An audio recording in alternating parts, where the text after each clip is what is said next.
In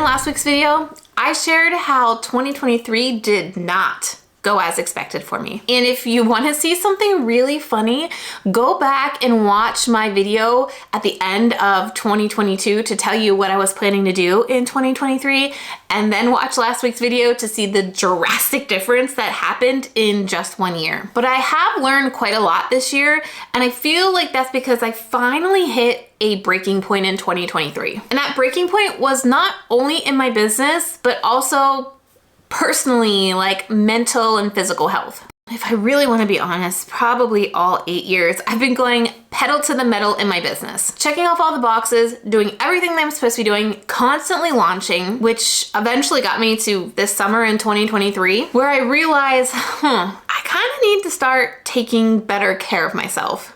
And that whole self-care thing that people talk about, I'm in desperate need of it. And when I did start doing that after this summer, I saw big changes in my business. Now, during the summer this year, it was also the time we officially shut down our agency. So we were losing almost 50 to 60% of our reoccurring revenue. And now that we are finally on the other side of this massive pivot in the business, this massive realization, I want to share with you how you could design your 2024 to have the best business year yet based on all the things that I've learned in the last 8 years and having this pretty much epiphany moment this year. I know we all want to make money in our business. That's kind of important if we want to keep the lights on, we want to pay ourselves, pay our employees, our contractors. But you can't be constantly working with no boundaries. Now, I do have pretty good daily boundaries. I work pretty much from 8:30 in the morning till 3:30 in the evening because that's when the school bus comes, and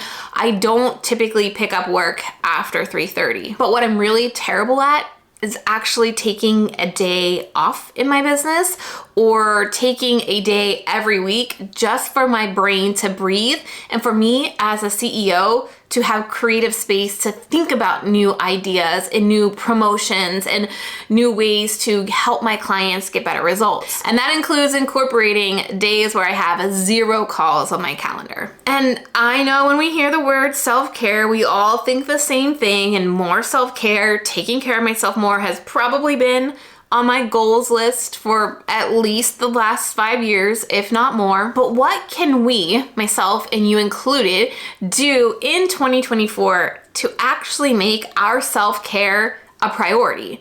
Because this is going to be a major piece of designing your 2024 to have the best business year yet.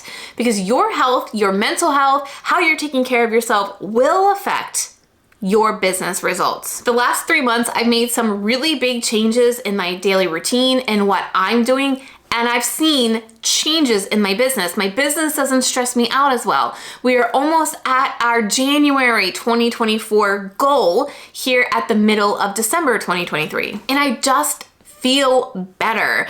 I'm more excited. I'm more motivated. I don't feel so overwhelmed about all of my tasks. So here's what I've been doing. I have automatically booked monthly sessions with my mindset coach. I always wanted to talk to my mindset coach, but I never put it on my calendar. Therefore, it didn't happen for over 2 years. I've also booked out massages in advance. This is another thing that I wanted to do as a way to force myself to leave my house during a work day and take care of myself. So I already have massages booked in 2024, and I've incorporated slower mornings. So once the kids get on the bus, I would typically come right in here and start working.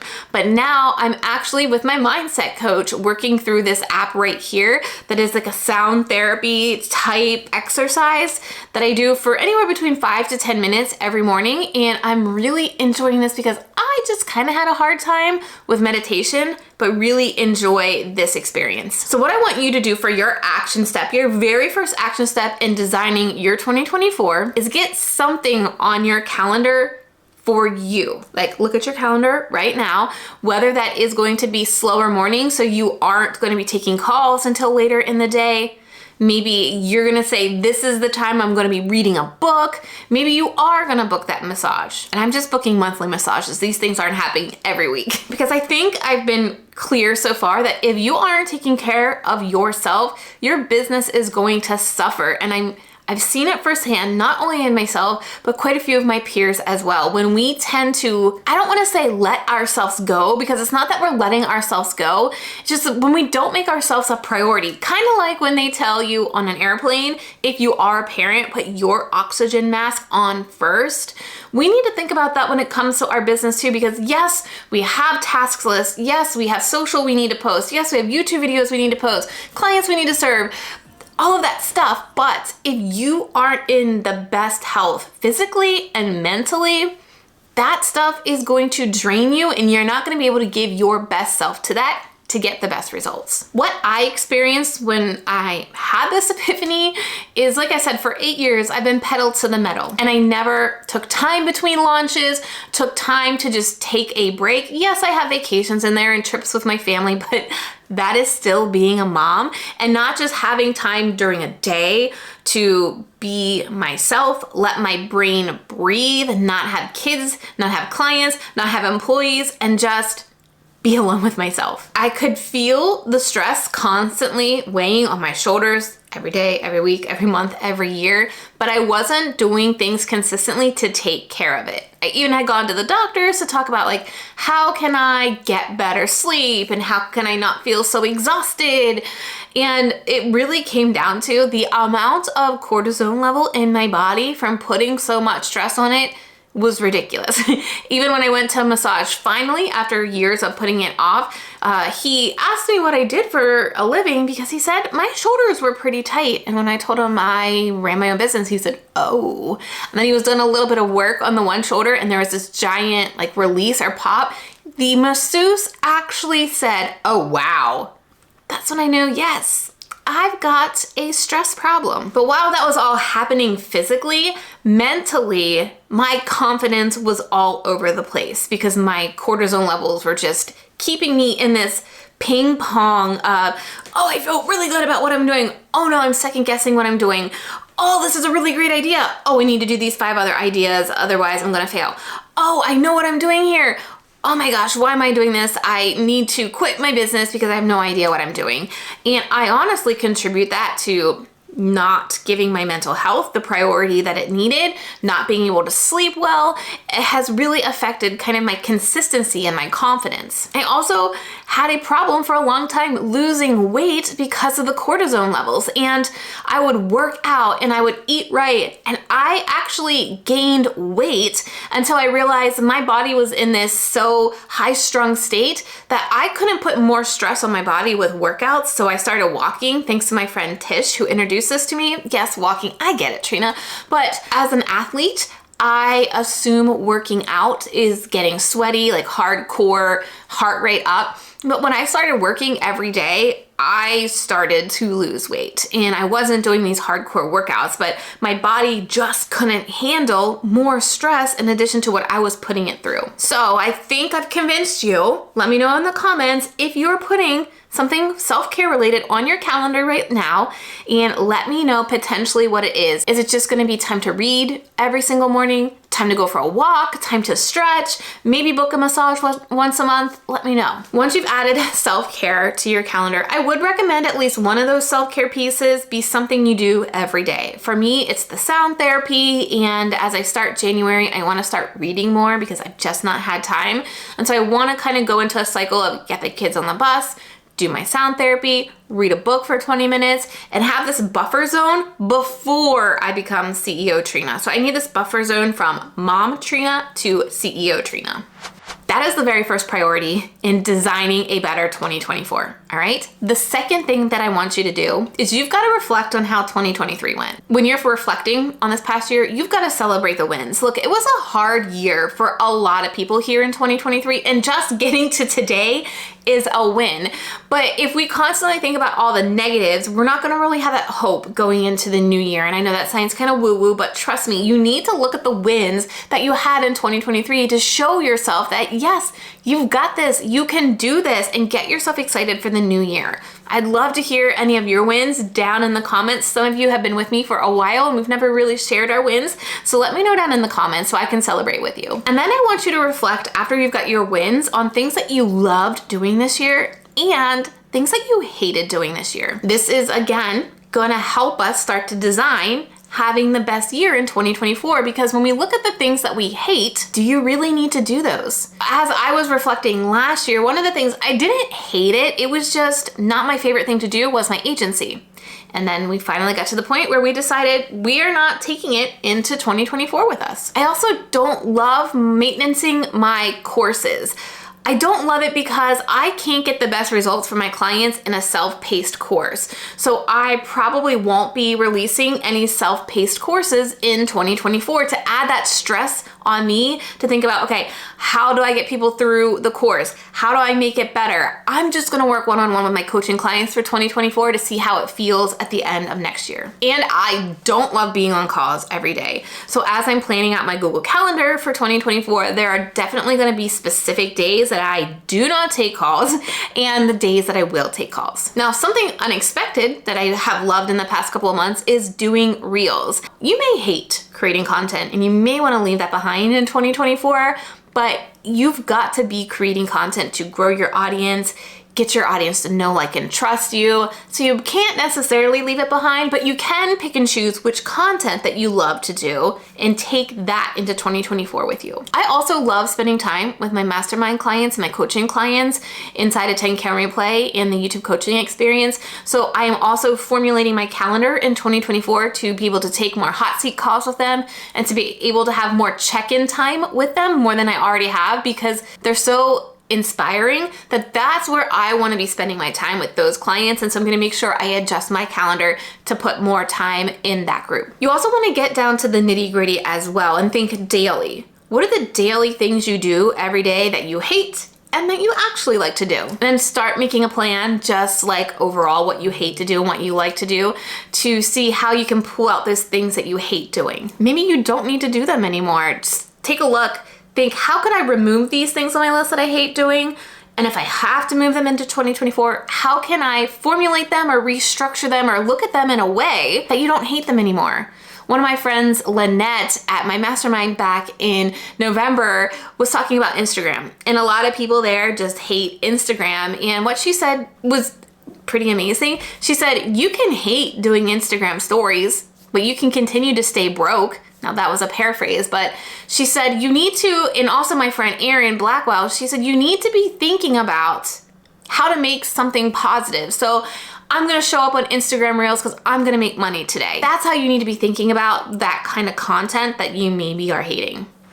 The next piece in designing your year is you've got to get really honest with yourself and think about what are you really struggling with and what have you struggled with this year. Since we're talking about business here and I love being transparent, one of my biggest struggles has been email marketing and understanding the best way to use my email list. Yes, I email y'all every single week, but I want to create a deeper relationship, and we've tried different things throughout 2023 to get it to that point, but I just haven't fallen in love yet with what we're doing. I also have to stop saying yes to so many things. I love to do guest expert sessions and summits and participate in everybody's things, but that then takes away from what my routine is, and then I fall behind and then I get stressed out. So I just really got to evaluate every opportunity that I have better and think that through. Another thing that I do struggle with, because again, we're being transparent, is supporting my team. Now, they may say something different. They may say, no, you're great, but I personally feel I could be a better leader to my team and provide them better support. Quarterly performance appraisals, checking in with them, having one-on-ones more often. And so that's something I want to focus on. I also want to educate myself more as a leader so I can give my team that support so they can be the best person possible in their role. And of course, I've always struggled with mental health and filling my mental health cup up. So that is something I need to lean into in 2024 as well. So once you've done these exercises, mental health, scheduled in, reflected, thought about, what you love, what you don't, and what you really struggle with, the next part in designing your 2024, some people may say vision boarding, but But here's the problem with vision boarding when it comes to your business. If you want to get better results in your business next year, you need actual data and numbers to plan for that success.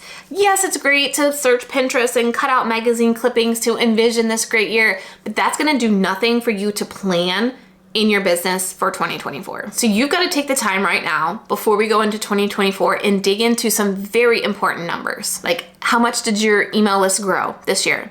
What about social media accounts that you are on? This is to see if you're actively growing your audience, because if you aren't growing your audience, you're gonna have a hard time getting more clients, right?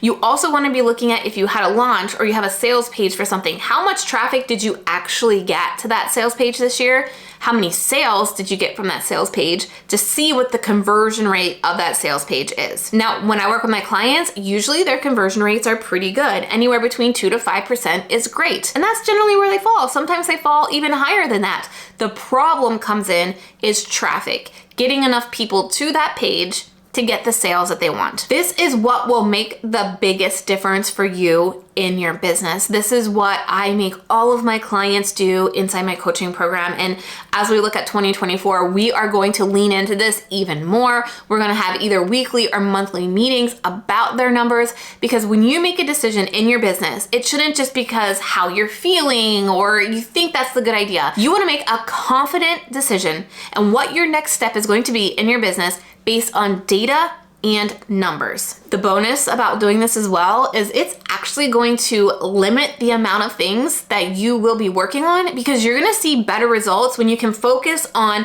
improving one thing first. Getting more traffic to one thing means you're going to get more sales, or improving your sales page conversion rate means you're going to improve your sales. And we talked about needing that money is how we keep our lights on.